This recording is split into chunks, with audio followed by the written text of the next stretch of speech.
Doesn't anyone notice this? I feel like I'm taking crazy pills! I don't want you to ride. I don't want you to write to your congressman because I wouldn't know what to tell you to write. I don't know what to do about the depression and the inflation and the Russians and the crime in the streets. All I know is that first, you've got to get mad. Has the whole world gone crazy? Am I the only one around here who gives a shit about the rules? You have the luxury of not knowing what I know. I want you to get up now. I want all of you to get up out of your chairs. I want you to get up right now and go to the window, open it, and stick your head out and yell, I'm as mad as hell, and I'm not going to take this anymore! All right, for those of you who don't know what that intro is all about, that usually comes on when I'm kind of perturbed about something. However, there is good news today in the convention of states world that I wanted to share with everyone. So today there were two floor debates going on, one in South Carolina and one in Kansas, and both of them seem to be going well for the most part. So that is not necessarily what the rant is about. What the rant is about is much more aligned with the nonsense. So let me just start by saying in Kansas, it was a vote for cloture, and that means we expect the final vote to be tomorrow, but it looks good in Kansas. So hopefully tomorrow we'll be announcing Kansas as the 18th state. South Carolina's debate was incredibly frustrating. I'm going to do a separate piece on that tomorrow because it didn't end. So this one guy got up, and I might just do another funny clip just lambasting him because he deserves it.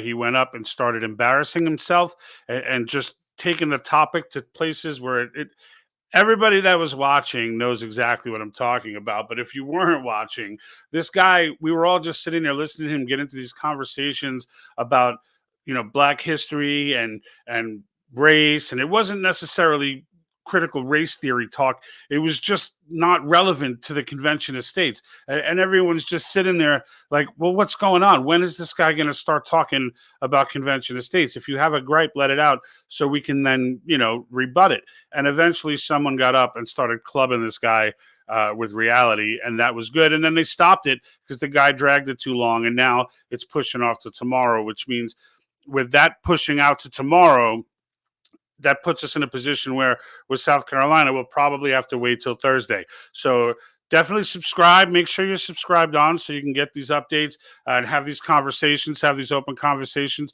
How are you, Jacqueline? I see you out there. But I definitely want to start with this. We just started going live recently, and I wanted to kind of do this in a way to be more interactive and more engaged with the people who might have questions about. I get a lot of questions in various platforms in the comments that I feel like at some point I can just address right away in a video. So I thought, from the essence of what the think tank is, to get everyone's thoughts out there. So now in this situation where with the Kansas debates, so I clipped a video to give you an idea of how absurd some of the stuff that was going on was. This one woman steps up, all right, and there are two amendments in particular that jumped out at me that were just ridiculous. And then another one got passed that was fine. They wanted it could be, we'll see. They basically forced the Senate. This was in Kansas, I believe. They forced the Senate to also have a 2/3 vote, which technically is in their constitution already, so it shouldn't be a big deal. But, that amendment did pass, which I'm fine with. But then just to give you an idea of some of the stuff, watch this. Thank you, Mr. Chair. We hold these truths to be self-evident that all men are created equal. Happy International Women's Day. I have an amendment. On page 1, following line 32, by inserting, be it further resolved, the majority of Kansas delegates to the convention of the state shall be women. That's sexist. That is sexist. That's sexist, and it's just stupid. Like why would you want this situation, something so important, to fall in the hands of manufactured diversity? So why would you not want the best scholars and the best. Now, not that they can't be women, they can be. But the point is, if they're not, that doesn't mean you don't select them. Like whoever's available to you, whoever the best is, maybe it naturally turns out to be mostly women, but maybe it doesn't. Maybe it turns out to be all white guys. I don't really care or all black guys. I don't really care what it turns out to be, as long as they're the smartest people that they can get to sit down and have this debate. So, but she wasn't, like, it didn't stop there. You thought that could be the dumbest thing that you could hear on an actual Senate floor during a live debate, that someone would actually do that. And what was crazier is some people came up and actually gave an eye to that. I'm just like, we need their names. Excuse me. I'm like, we need their names. It was just horrific. And, I'm just sitting here thinking to myself, you know what? I took the other one because the other one was so bizarre. I just thought I would share it with everyone who doesn't have the time to sit down and watch these things the way I do. Well, not that I have the time for it, but I let them run while I work. And here's the second doo-doo that that comes up with a brilliant idea. That's sexist. Wait, that's not her.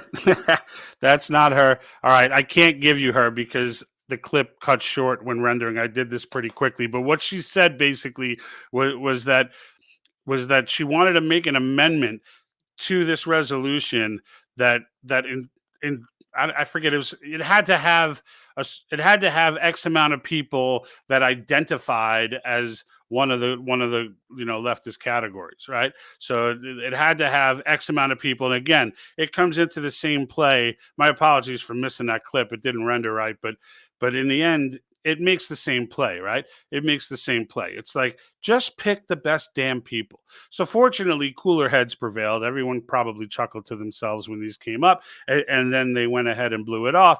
But like in the end, yeah, Jacqueline, it was stupid. It was amazingly stupid. I wish I didn't screw up that other clip because that one was even better than this one. But in the end, the bottom line is, right, the bottom line is good news, right? It passed in Kansas and should fully pass tomorrow. And then South Carolina also did very well. That should be up for the running on Thursday for final vote, if all goes well. So, we'll hit up on both of those. I wanted to give people a heads up. I wanted to talk a little bit. I put this in the title, regarding the purpose of Article 5, of which there are many, but one of the main purposes that I wanted to have the conversation about was this Great Reset. So recently, if you haven't been watching, I have picked up Glenn Beck's book called The Great Reset, and I've been following this for some time anyway. I knew that it wasn't conspiracy theory for a long time, but I never actually had something to go to that was rich with sources, the way this particular book is. So I'm getting through it very slowly because when I read books like this, especially when they're ebooks, I tend to click on a lot of links and I tend to go down some rabbit holes. So like a half hour goes by and I'm only 3 pages advanced because I clicked on 3 different things and I was reading the sources and those, and I kind of do that. So it's going to take me a little while to get through it, but it occurred to me how many people still think this Great Reset is like some sort of conspiracy theory and that it's not real or that it's, like, I just wanted to make sure that everybody understands the Great Reset is a very real thing. They talk about it openly. It's not, the World Economic Forum talks about this, without blinking. They don't bat an eye at this. So, and in the end, there are, as creepy as it sounds and as conspiratorial as it sounds, and it is conspiracy, it's just conspiracy fact, not conspiracy theory. So I'll give you an example of some of the stuff that these people say. And this, what I'm about to show you, you can find this full video on YouTube. If you just look up World Economic Forum, you can find, they're open. They tell you what the plans are, and they're explaining to you basically in these forums, like, how well they've thought this out and what's so creepy about it is the tone and the way that they talk about it, like as if somehow they have the authority to do this, or even the wisdom to do this. And they're targeting people for their little think tanks that are under 30 years old, basically. And the reason that they're doing that is because that's where all the brainwashed are. Now, I'm not saying everybody under 30 is brainwashed, but I'm saying the vast majority of those who are brainwashed are under 30. Those who have grown up in this full blown, soup to nuts education system with Marxism from friggin' kindergarten to college, they're all under 30. All of them. So I want to give you an idea of some of the stuff that they talk about in these things.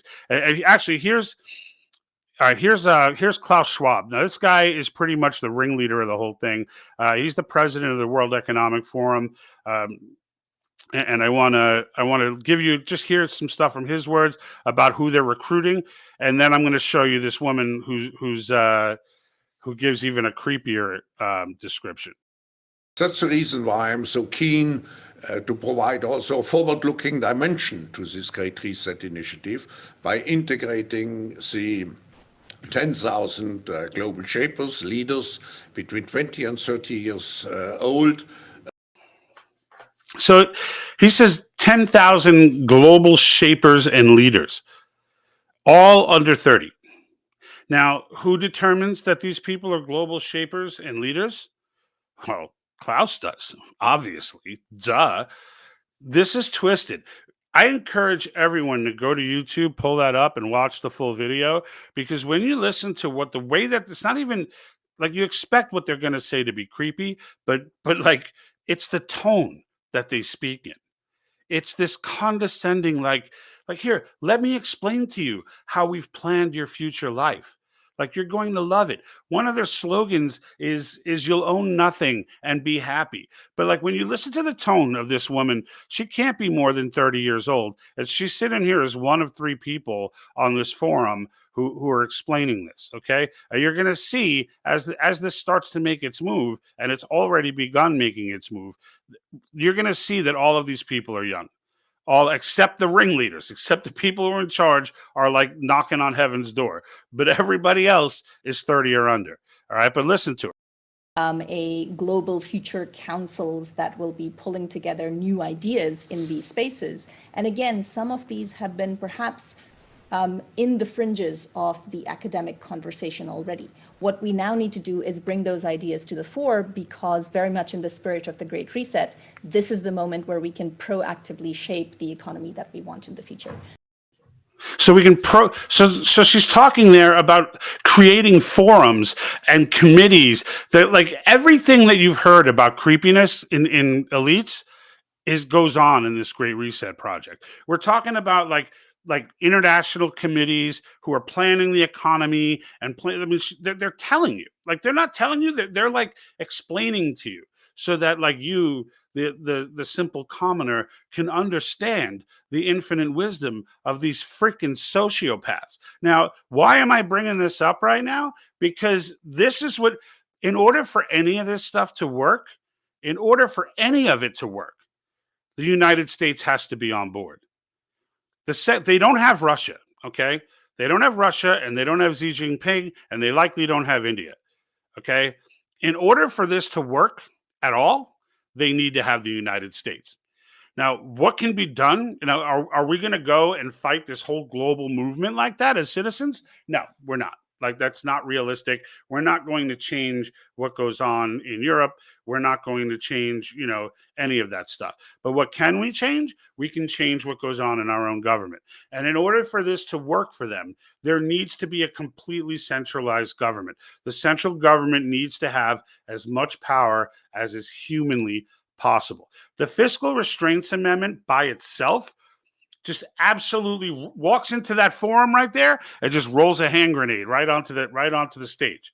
Okay, like just us passing fiscal restraints alone will walk right into the World Economic Forum and just roll a hand grenade right into the stage. That entire reset is blown up, because there's no way they have to keep printing money. This is all part and parcel. I didn't get into the whole thing. That's what I'm saying. I encourage you to watch it. It's incredibly boring, but I am putting together a collage video of it to kind of, just kind of a produced video, just to kind of give the short on what that forum was. Even doing that, it's been brutal trying to watch it. But like, I just wanted to give you that touch because, you know, as I'm sitting explaining to some people that this Article 5 movement is going to stop the Great Reset, people look at me and they're like, what? Like, you believe in, like, I'm a flat earther, you know? And I'm just like, oh my God, like, these people really don't pay attention to anything. And I'm just like, it's there, right? And I just showed you a couple clips, but like, in the end, there's a lot more than that out there. World Economic Forum they don't hide this. They don't hide this. They're truly sociopathic. They believe in their head that what they're doing is righteous. It's not even like it may be Satan over it all, but it's not even like, to them, it's not even satanic.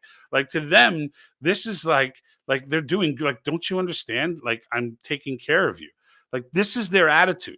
And it's absolutely crazy that goes on. But lo and behold, it goes on. So, like, I just wanted to kind of bring some of that to light to you guys because, you know, whenever you're seeing this video, whether you were one of the ones that were on, whether you're on now, whether you catch it later on, you know, I want to kind of spark people, just like I ask you guys to throw me articles, and many of you do, and I thank you for them. You know, if you've got more information on a topic that I'm covering, some angle maybe that I haven't hit, by all means, right? That's what the think tank is. We're sharing information here. We're sharing ideas. So, you know, but this is an idea that I definitely, because there are like lifelong conservatives, patriots, you know, et cetera, who totally think that the Great Reset is like some boogeyman, you know, some crazy, you know, QAnon conspiracy or something like that. Where in reality, like, this is right in the open, folks. Like, it's right in the open. And the way that we stop it is Article 5. Like, the government overreach. I mean, term limits are good for other reasons, but government overreach and fiscal restraints, that shuts it down. Freaks like that guy, like Klaus Schwab, I always screw his name up. Freaks like him and that little girl there, and I say little girl because mentally she's been raised by these clowns. So she is a little girl mentally. Okay. Freaks like that. These are people that there's more of them, by the way. And if you didn't notice, Biden mentions the Great Reset, or he says in his State of the Union speech, while talking about COVID, which is the context that they all talk about it in, he said, we need a reset. And nobody hears it because they're not thinking that way. Right? It's just like Marxism. Like, once you see what's been going on, once you understand this long term, you know, and you listen to Yuri Bezmenov and you read Alexander Solzhenitsyn and you see what they were trying to warn you about. Once you see that stuff, you can't unsee it. When they make these little references, and they do it all the time, and I don't know if they're poking people or what they're doing, but they do it, and they're trying to ease that message in. And the bottom line is the Great Reset is very real, and Article 5 is the way to shut it down. Because without the United States, Europe can't do anything by itself. And like I said, Russia is not engaged with this, which is a good reason. I'll get into this in a separate video. That's a good portion of why this entire conflict is going on right now, because Russia won't touch this. Neither will Xi Jinping. Okay? Soros has been outspoken about both of them. He hates both of them. You know, and almost as much as he hates conservative Americans, almost as much, right? Almost as much as Trump, he hates them. But he hates them. He hates Putin, and I'm not saying Putin's a good guy. Don't get me wrong. He's not. In the Ukraine conflict right now, there are no good guys. Everybody's a bad guy in that entire thing. All right? The only thing there are in that conflict is victims. That's it. There's the Ukrainian citizens who are out there fighting for their lives, and God bless them, but they're on their own. Because I'm telling you right now, all of this is tied in. There's no reason. NATO could have walked out of there. I don't want to get into this right now. NATO could have backed away from Ukraine. None of this ever happens. But they kept poking because they need this to happen. Because he's not a part of this. He's not a part of this reset nonsense. And anybody who's not a part of it, you'll see them go after India soon. They ain't going to touch China. They ain't going to touch China. That I could tell you. They ain't touching China.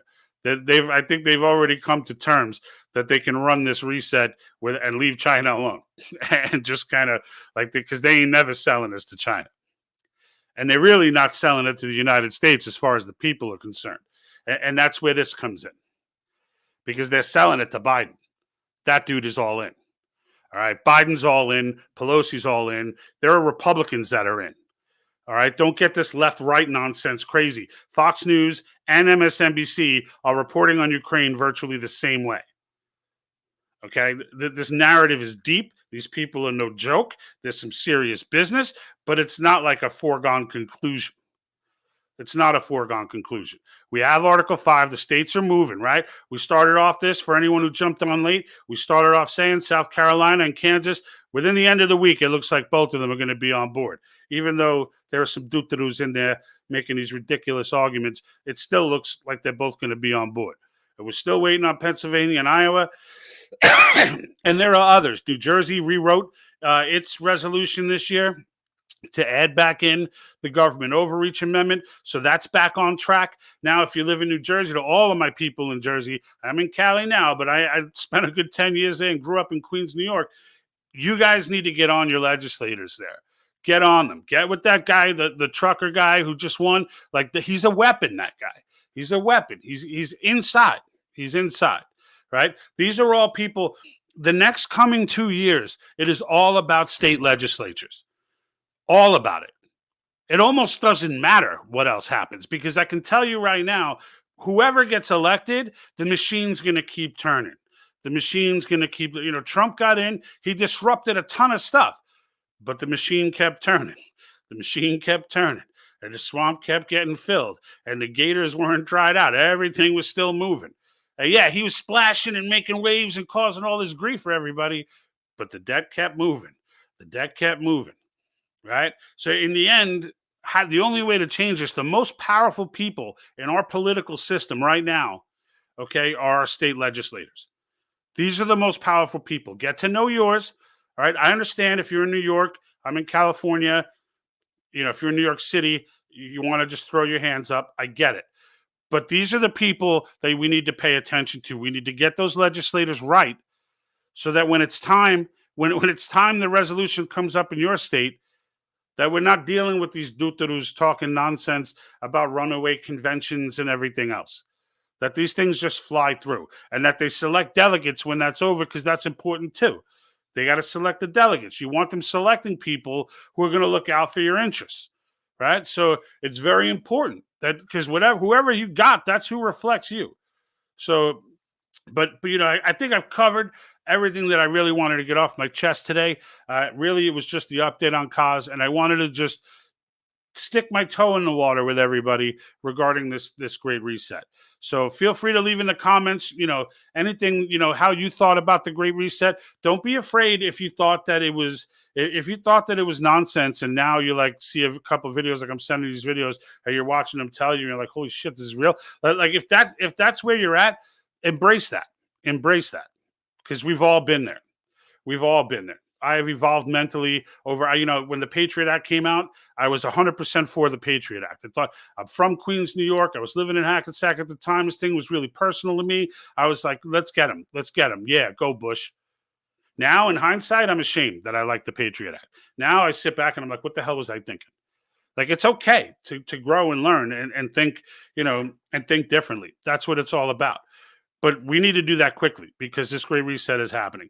All right. So on that note, please feel free to comment. So, again, I kind of sprung on everybody today. I'm going to try and pick a time that I come on consistently, so that you can kind of expect it. But whenever something like this happens, like today, where there were two different items, two different floor debates on Kaz, one of which got a vote, the other did not, I feel like I need to get out there and kind of make it heard. So with that being said, thank you. Make sure you subscribe. We're almost at 800, guys. If you haven't subscribed to our YouTube channel, please get over there. We're at 792 or something like that, or some weird number, 790 or something like that. But 10 more to 800. We're trying to get to 1,000 there, and then we're going to turn our focus more on Facebook. So our first goal when we started, we're almost a year in now. So our first goal when we started was that. Now that's a year in, with being suspended 3 times on YouTube, and right now we're broadcasting to both Facebook and YouTube. But we got suspended a bunch of times. First 4 months, we were putting out 1 episode a week for an hour and a half long. Nobody knew who we were. I think we kind of got it dialed in. The production wasn't as good. Everything was kind of messy, but we've kind of found our way here. So I hope you're enjoying the content. And then other than that, I think I'm out. Take care, folks.